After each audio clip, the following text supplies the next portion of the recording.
Hi! In front of me is DOOGEE S100 and today I would like to show you how you can apply animated live wallpaper called Magic Fluids.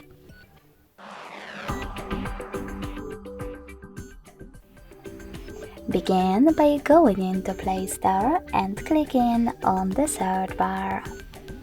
Then type in Magic Fluids and install free app called Magic Fluids Lite Fluid Sim from Mad Scientist developer.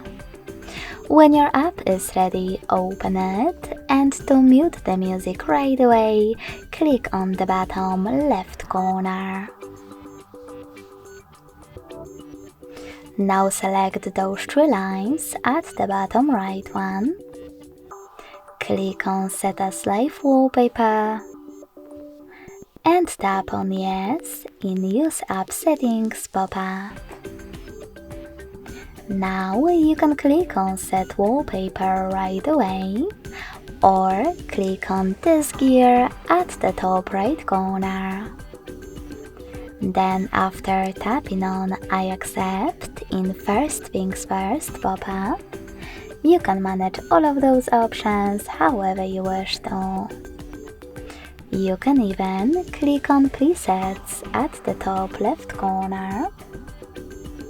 Tap on the best one for you and choose Yes in Load Preset pop-up. Wherever you decided, when you're done, go back, click on Set Wallpaper and decide where you wish to apply it, on home screen or home screen and lock screen. I will go with home screen only, so when I tap and go back, I can see that my wallpaper was successfully applied. Thanks so much for watching. If you enjoyed this video, don't forget to leave a like, comment and subscribe. Bye!